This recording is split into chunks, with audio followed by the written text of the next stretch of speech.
In 2008, the global financial crisis was caused in part by banks which were lending unethically to their consumers. This eventually led to what is known as the global recession of 2008. In recent years, banks also have been accused for their predatory lending practices targeting consumers and their customers with unreasonable interest. And also, other banks have been accused for money laundering and other financial crime. This is results-oriented preparation. I am your host, Kenneth, and in today's video, we are talking about the absolute power of banks.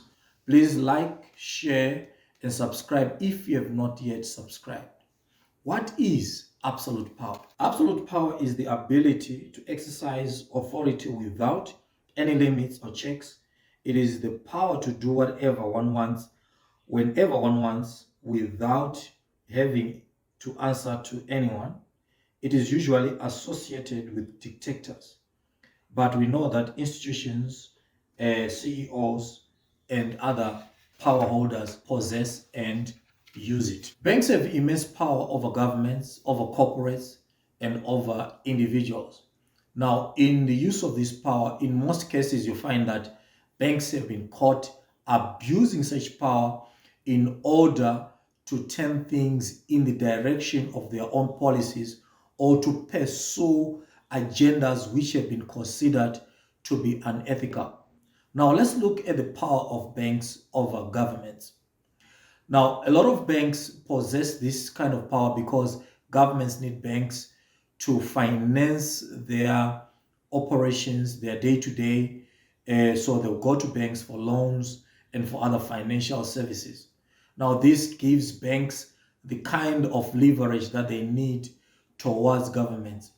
In doing so, now banks can influence governmental policies and other issues that relate to decision making and governance, whether on a provincial or on a national level. For instance, in 2011, the European Central Bank raised interest rates in Greece, which exacerbated the country's debt crisis. Please read the article in the link in the description down below. Now let's look at the bank's power over corporates. Banks also possess a lot of power over corporates because business entities run to banks also for financial services, for example, for loans, for raising capital and stuff like that.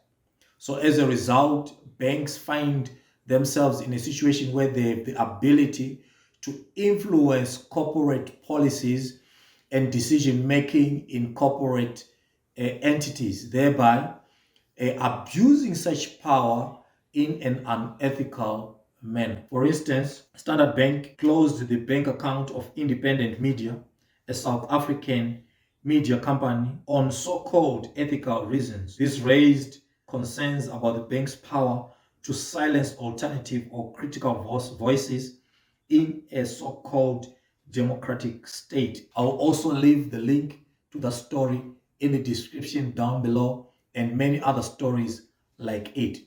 But we also know that banks also have got power over individuals. Individuals just like you and I go to banks for different financial resources, for financial services, such as savings accounts, credit cards, and also loans.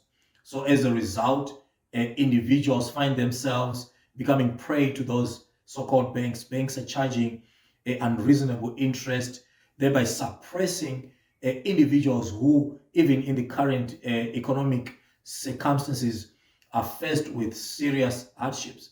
So banks are exacerbating the economic problems in most communities and societies. For instance, Amabungane, a South African investigative journalism organization, reported that Investec, a South African bank, had an inside man who was providing confidential information to Zunaid Moti, a businessman who was accused of corruption. Now, this illustrates some of the unethical and downright criminal activities that banks are involved in. If you have made it this far in this video, please like, share, and subscribe if you have not yet subscribed. Now let's look at other cases such as this. In 2012, Wells Fargo, an American bank, was accused of helping Mexican drug cartels to launder billions of dollars in drug proceeds. The bank was accused of failing to report suspicious activity. Subsequently, the bank was fined $1.9 billion in 2016 and $7 million in 2003.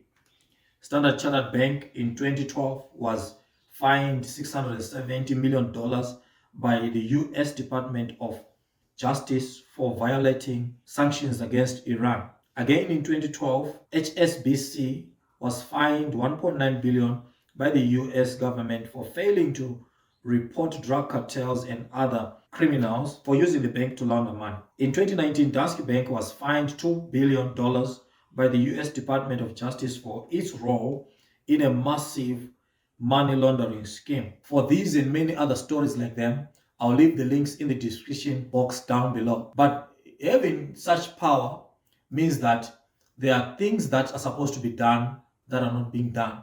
For example, communities or stakeholders or lobbyists should have been doing something to make sure that they minimize the power or the absolute power that banks have. Now, these are some of the things that can be done to rectify such cases. Number one, raising awareness of the power that banks have and how they can abuse it. Number two, supporting organizations that are willing to reform the banking industry. Number three, choosing to bank with banks that are committed to ethical and responsible banking practices. Now, you heard for yourself.